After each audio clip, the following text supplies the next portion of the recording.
बांधवा क्षेत्र के सोपुर टील में हुई छात्र की हत्या का पुलिस ने खुलासा करते हुए 2 आरोपितों को गिरफ्तार कर लिया है। पुलिस ने आरोपितों के कब्जे से आलाकत्ल, चाकू और एक बाइक भी बरामद की है। पुलिस लाइन में आयोजित प्रेस वार्ता में एसपी एनपी सिंह ने बताया कि 1 फरवरी को अरशद उर्फ असद पर कार्तिक और हिमांशु ने चाकू से हमला किया था, जिससे उसकी मौत हो गई थी। मृतक के पिता की तहरीर पर मुकदमा दर्ज कर जांच शुरू की गई थी। पूछताछ में आरोपितों ने बताया कि पूर्व में मारपीट की घटना से क्षुब्ध होकर उन्होंने वारदात को अंजाम दिया। पुलिस के अनुसार अन्य आरोपितों की भूमिका की भी जांच की जा रही है और आगे कार्रवाई जारी है। शामली से संवाददाता प्रश्न कुमार की रिपोर्ट। एक आपको मालूम है कि परसों शाम को एक घटना हुई थी थाना कांदला के ग्राम ईसोपुर टील में, जिसमें एक 18 साल का लड़का अरशद, जिसकी चाकू लगने से मौत हो गई थी और उसमें परिजनों ने 4 लोगों को नामजद कराया था। उसमें उसका ही पूर्व का साथी हिमांशु था, कार्तिक था, 2 लड़के और थे। उसी समय तत्काल ही 3 लड़के गिरफ्तार हो गए थे थाने में, उनसे पूछताछ हम लोग कर रहे थे और एक लड़का जो कार्तिक बचा हुआ था वो आज गिरफ्तार सुबह हो गया था। विस्तार से पूछताछ हुई तो जो नामजदगी थी वो लगभग सही नहीं प्रतीत हो रही है। उसमें 2 लड़के जो हिमांशु कार्तिक थे, जो भी गिरफ्तार होकर आपके सामने हमने प्रस्तुत किया है, वास्तव हत्या इन लोगों ने की थी। इनका हत्या करना कोई मोटिव नहीं था, बल्कि इनका कहना ये था कि चूंकि हम लोग गांव में विद्यालय में 12th क्लास में पढ़ते हैं और एक डीजे को लेकर हमारी 4 से 5 मंथ पहले विवाद हुआ था और फिर कल अचानक जो है हिमांशु और कार्तिक को अरशद अपने साथी मिल गया था।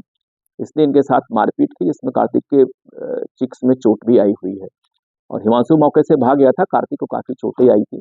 इन लोगों के मन में बात है कि चूंकि उस समय मौके पे अरशद भी था, मिलन भी था, उसे कुछ और साथी भी थे।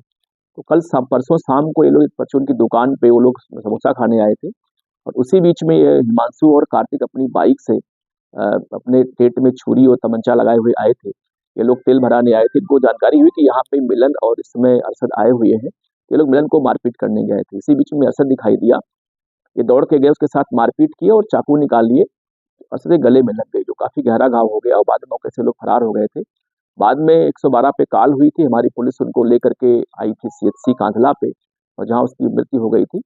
और तब से हम लोग लगातार गांव में हमारे क्षेत्राधिकारी एसपी साहब कायम किए हुए थे और अब हमारे पास जो चारों नामजद थे हमारे हिरासत में है।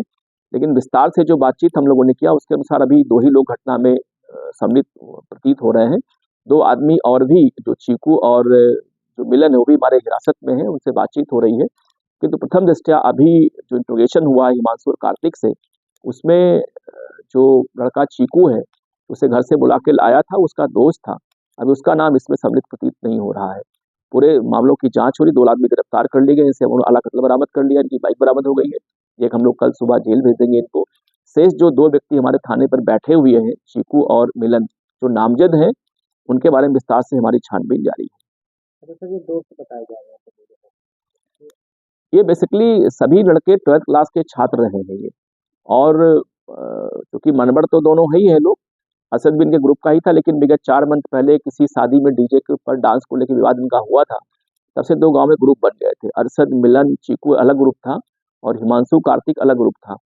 और कल ही उनके साथ मारपीट हुई और शाम को मिलन को पीटने के लिए वो आए थे दुकान पे।